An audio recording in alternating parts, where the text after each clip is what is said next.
dari Sarwenda. Buat para wanita di sana ya yang baru menikah. Halo Mbak, ya saya lihat VT-nya Mbak gitu ya, belajar dari Sarwenda dengan temanya kan perempuan itu harus bekerja, harus mempunyai penghasilan sendiri, jadi nggak peduli dengan harta gono gini, seperti itu kurang lebihnya ya. Kalau menurut saya, mau kita udah punya pekerjaan sendiri, punya penghasilan pun tetap namanya harta gono gini itu sudah diatur ya oleh negara. Jadi otomatis pasangan suami istri yang sudah menikah dan selama dalam pernikahan menghasilkan apapun yang dicapai gitu ya oleh keduanya, baik suami atau istri, itu sudah pasti harus dibagi dua. Demikian juga dengan hutang-hutangnya ya Mbak. Itu saya rasa sih Sarwenda tidak naif ya, tidak naif karena saya lihat, dan Ruben juga tidak pelit, karena saya lihat Ruben mengakomodir kok semua yang diminta, dan sampai di ujung-ujung rumah tangganya pun rumah tersebut sudah disepakati untuk membuat dekorasi atau merenovasi rumahnya beserta dengan segala isinya itu sesuai dengan apa yang diinginkan oleh Sarwenda, ya kan? Bahkan penunjukan untuk kontraktornya adalah keluarga Sarwenda sendiri. Itu udah hebat banget loh Mbak. Jarang tuh laki-laki yang mau seperti itu. Lalu apabila kemudian terjadi ada pinjaman juga diakibatkan oleh keinginannya Sarwenda yang luar biasa, taste-nya ya sangat tinggi dan sangat ciamik sekali untuk punya taste lah dalam membangun hunian gitu ya. Akhirnya sang suami pun mencari jalan gitu loh. Dengan cara apa? Menggadaikanlah surat rumah kepada bank supaya mendapat pinjaman ya. Itu juga jarang dilakukan oleh para laki-laki loh. Suami yang mau sampai segitu-gitunya gitu loh, menyekolahin sertifikat rumah yang udah lunas ya, yang udah jadi milik si suami gitu, terus dikasih lagi ke bank untuk dia utang dan untuk dia cicilin utangnya itu buat bayar juga dekorasi rumah dan interior rumah semua, yang renovasi rumah yang sangat-sangat mewah sesuai dengan standar standarnya Sarwenda ya. Itu jarang tuh Mbak, jarang sekali. Jadi memang saya banyak belajar sih bagaimana caranya ya bisa kita membuat suami-suami ini bisa seperti Ruben gitu loh. Kok apa-apa tuh diiyain gitu kan, gimana caranya gitu loh. Boleh pakai, apakah Oke, kartu kredit artinya begini ya, saya nggak paham, saya harus bilang nggak paham ya nggak paham. Apakah kartu kredit itu diberikan untuk untuk kepentingan anak-anak atau seperti apa, saya nggak paham. Tapi yang pasti tiap bulan Ruben itu dimintakan setengah dari seluruh pemakaian kartu kredit di bulan itu oleh S. Alasannya untuk anak-anak. limitnya berapa Bang? Saya nggak tahu limitnya, ya. Ruben nggak mau bicara masalah angka. Nanti kalau dia sebut, jangan-jangan kita shock lagi dengan angka yang seperti tadi. Dan akhirnya ada lagi orang yang nangis kan gitu, merasa kami ini memojokkan. Tapi paling tidak sudah ada angka yang bulanannya sebesar itu. Masih lagi bayar kartu kredit setengah, katanya untuk kepentingan anak-anak. Ruben kan tanya, ini apa aja pembelanjaannya, kok cuma angkanya, bisa bayar 50 juta, itu setengah loh, tadinya 100, saya 50, kamu 50.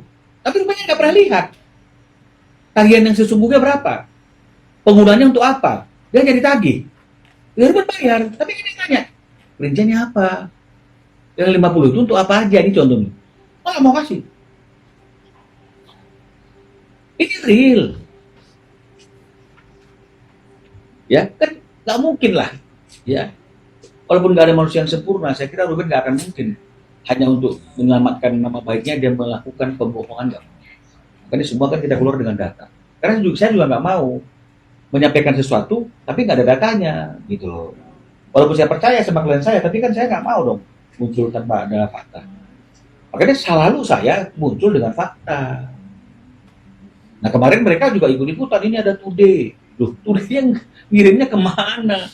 masih contreng satu kok cuma ke nomor handphone yang nggak pernah dipakai. Padahal ada nomor lain yang anak-anaknya juga sering berkomunikasi, bukan sering, pernah komunikasi dengan Ruben dan tahu, dan dia juga pernah menggunakan nomor yang Ruben lagi aktif gitu loh. Kenapa ke nomor satu itu aja? Kemudian muncul gitu loh.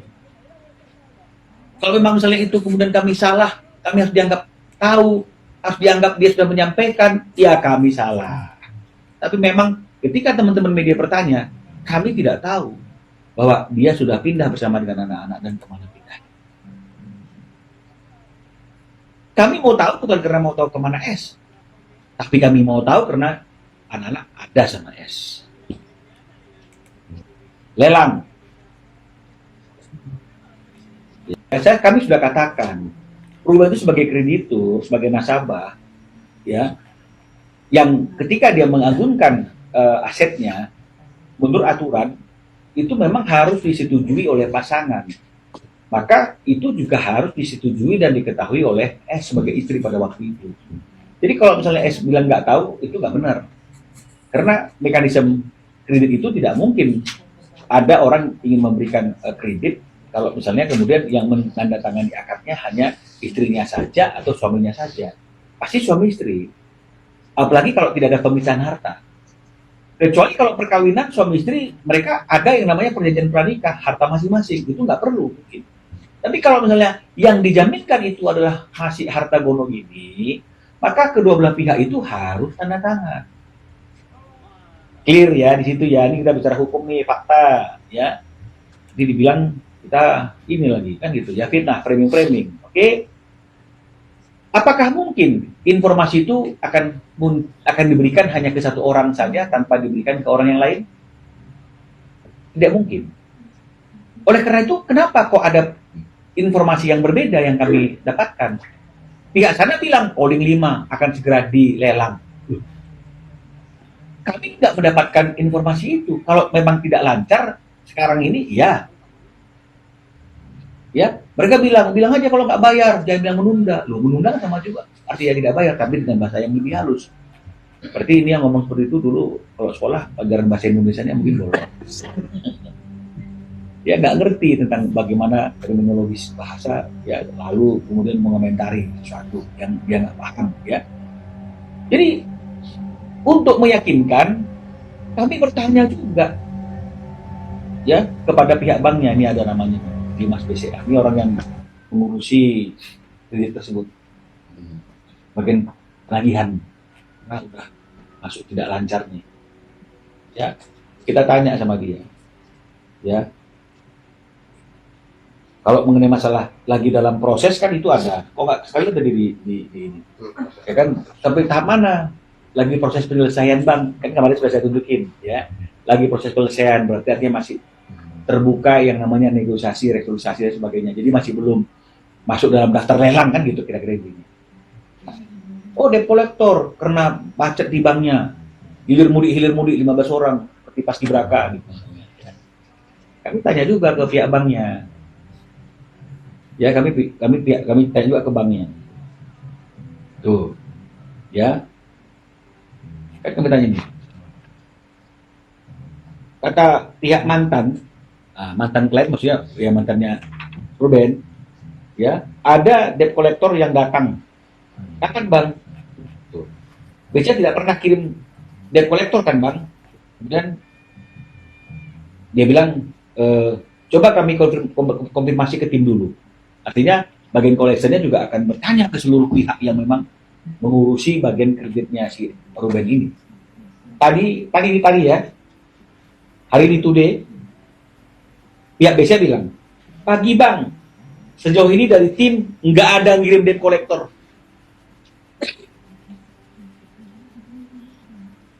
Sadis nggak? Jadi dari fakta-fakta ini, paling tidak kami sudah ungkapkan 1-2 fakta kebohongan. Ya, 1 sampai 2 fakta, kami nggak mau bilang semua fakta, paling tidak 1-2 fakta tentang rumah saya yang bayar dan papinya kan, masalah furniture, seolah itu perannya dia sendiri. Berarti kan paling tidak ada 1-2 kebohongan. Nah sekarang ayah mana nih yang nggak cemas kalau anaknya berada dalam pengasuhan orang yang suka bohong, suka menghina.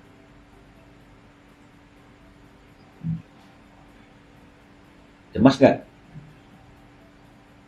Tapi itu pun nggak jadi persoalan.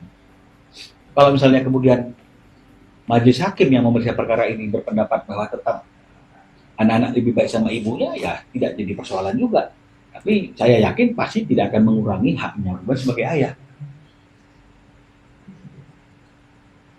Jadi tolong teman-teman sampaikan berita ini dengan benar, dengan cara yang bijak, biar jangan digoreng-goreng lagi sama orang-orang yang kadang-kadang menolak kebenaran. Nah, tersinggung dengan kebenaran ini, yang muncul marah-marah, yang dimarah-marahin sayanya dimarah-marahin itu. Pengacaranya kurang bijak. Ya memang saya manusia sampai meninggal memang harus belajar terus bagaimana untuk menjadi bijak. Ya makanya saya tadi sebelumnya bilang mohon maaf jika ada orang yang tersakiti, ada orang yang tersinggung, ada orang yang merasa tidak puas ketika ada fakta yang merupakan kebenaran ini diungkapkan. Ya mohon maaf kalau kecewa.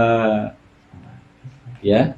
Tapi tujuan kami bukanlah ingin memojokkan siapapun. Kami sudah dipojokkan terlebih dahulu. Apakah salah kalau kemudian kami bilang stop? Kesabaran kami dipojokkan juga ada batasnya. Sekaranglah waktunya kami ingin mengungkap kebenaran. Ya, paling tidak yang saya ingat hanya hal-hal seperti itu yang ingin kami sampaikan pada kesempatan pagi hari ini. Jika ada teman-teman yang ingin bertanya dari apa yang kami sampaikan, kami membuka kesempatan untuk lelang. Saya ada 2 pertanyaan, Bang. Ya. Tadi kan pertama Di berset itu nggak ada, sehingga inkrah ya. Karena yang mengajukan gugatan itu adalah Ruben, dan dia hanya fokus kepada putusnya perkawinan karena perceraian. Dia tidak fokus kepada masalah uang nafkah anak, dia tidak fokus kepada hal-hal yang lain. Makanya tidak diatur dalam putusan tersebut, gitu loh. Karena memang nggak pernah dimintakan. Tapi bukan berarti karena nggak dimintakan, nggak diatur oleh pengadilan, kami tidak mempertanggung jawab. Makanya lah ada yang namanya Akta 39. Kan nggak ada bedanya, putusan itu juga merupakan produk hukum yang harus ditaati.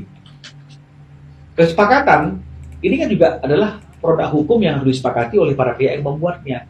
Kembali lagi, ini sesuai dengan ajas fakta sunt servanda atau diatur dalam pasal 1338 ajas kontraktuil. Jadi artinya ini sama mengikat dan kuatnya dengan putusan. Nah, ini di sini kan saya sudah sampaikan gitu. Notarisnya yang pilih S. Apa yang diatur di sini yang membuat juga draftnya adalah S. Dan di sini di pasal 1 ayat 4 itu ya itu tidak disampaikan juga mengenai masalah besarannya karena dia nggak mau, memang patut diduga nggak maunya yang seperti ini 200, 300, 400 gitu loh. Jadi memang nggak dicantumkan, ini nggak kami koreksi loh. Gitu loh, dari dia gitu loh. Isinya memang seperti itu, bahwa pemeliharaan dan pendidikan anak sampai dengan jenjang pendidikan tinggi menjadi tanggung jawab pihak pertama, Ruben ya. Dengan syarat pihak kedua wajib menyampaikan terlebih dahulu kepada pihak pertama dengan mendiskusikannya terkait biaya-biaya yang diperlukan oleh pihak pertama tersebut. Jadi kan ini ada.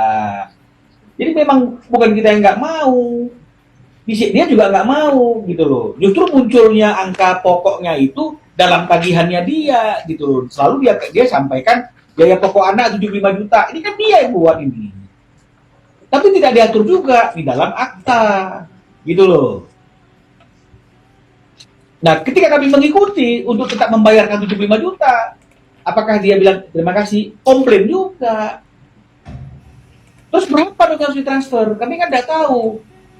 Mungkin karena ngambek ya di Desember cuma dibayar 75 juta, di Januari nggak ada tagihan, nggak ada permintaan lagi. Lalu keluar. Ruben sudah tidak membayarkan nafkah. Loh, kami tunggu kok. Dan kemudian mari kita diskusikan. Janganlah buru-buru keluar bilang Ruben tidak memberikan nafkah. Terus dari 2024, dari mulai awal perkawinan sampai tahun 2025, itu apa namanya? Bukan nafkah.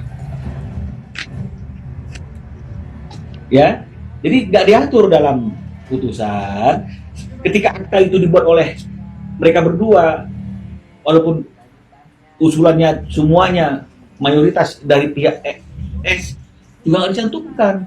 Nah sekarang dibilang saya hanya kebagian harta gunung ini yang masih diagunkan. Loh, yang milih ini dia kok. Yang ngatur-ngatur Ruben dapat apa, dia dapat apa, dia kok. Janganlah dibilang bahwa ini adalah kemauan kita. Tidak.